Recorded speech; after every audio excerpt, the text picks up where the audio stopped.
రథసప్తమి వేడుకలను వైభవంగా నిర్వహించామని తీతీదే కార్యనిర్వహణాధికారి అనిల్ కుమార్ సింఘాల్ తెలిపారు. ఇందుకు సహకరించిన భక్తులకు ప్రత్యేక ధన్యవాదాలు తెలిపారు. తిరుమల అన్నమయ్య భవనంలో ఏర్పాటు చేసిన విలేకరుల సమావేశంలో మాట్లాడుతూ ఈ ఏడాది అత్యధికంగా 3.45 లక్షల మంది భక్తులు మాడవీధుల్లో వాహన సేవలను వీక్షించారన్నారు. మొన్న 25 తేదీన శ్రీవారి సాలగట్ల రథసప్తమి ఉత్సవం చాలా వైభవంగా అన్ని రంగాల్లో పకడ్బందీ బందోబస్తుతో మనం నిర్వహించడం జరిగింది. దాని గురించి ఇవాళ మీ ద్వారా భక్తులు అందరికీ ధన్యవాదం తెలుపుకోవడమే కాకుండా ఓవరాల్ డేటా ఏ విధంగా ఈ ఏర్పాట్లు ఇవన్నీ మనం దాదాపు గత 2 నెలల నుంచి ఏదైతే ఇంజనీరింగ్ వర్క్స్ ఇవన్నీ కూడా శాంక్షన్ ఇస్తూ కావాల్సిన అరేంజ్మెంట్ చేశారు.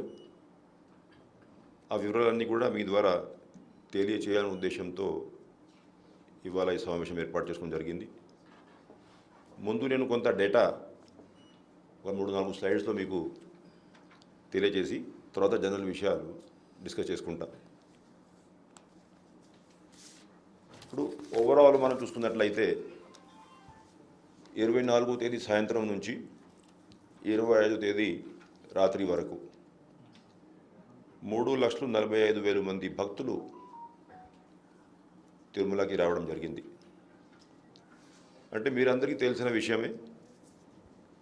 జనరల్గా మనము ఈ ఉన్నటువంటి భక్తుల సంఖ్య కరెక్ట్గా ఎస్టిమేట్ చేయడం అనేది నాట్ ఎ సింపుల్ థింగ్. కాబట్టి ఈసారి మనం ఏం చేసామంటే అధికార యంత్రాంగం అందరూ కూడా ఫుల్ కోఆర్డినేషన్తో, అంటే ఎక్కడ కూడా ఈ ఉత్సవాలన్నింటిలో ఈ ఒకటే కాదు, బ్రహ్మోత్సవము, వైకుంఠ ఏకాదశి కింద పద్మావతి అమ్మవారి బ్రహ్మోత్సవము, అదేవిధంగా ఇప్పుడు రథసప్తమి, స్టాఫ్ స్ట్రెంగ్త్ ఎక్కువ ఉన్నా తక్కువ ఉన్నా, ఎందుకంటే ఇప్పుడు ఒక్కోసారి ఈవెంట్స్ అన్నీ వన్ ఆఫ్టర్ ది వస్తూ ఉంటాయి.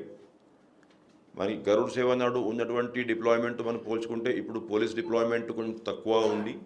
బ్రహ్మోత్సవంలో ఏ విధంగా అయితే గరుడ సేవ నాడు చాలా ఎక్కువ మంది భక్తులు వస్తారు, అట్లాగానే ఎక్కువ మంది భక్తులు తిరుమలకి రావడం జరిగినా కూడా ఉన్నటువంటి స్టాఫ్తో ఎక్కువ పని చేయించుకొని కోఆర్డినేషన్లో ఇన్ఫర్మేషన్ కమ్యూనికేషన్ గ్యాప్స్ ఇవన్నీ లేకుండా అధికార యంత్రాంగం పూర్తిగా కృషి చేశారు.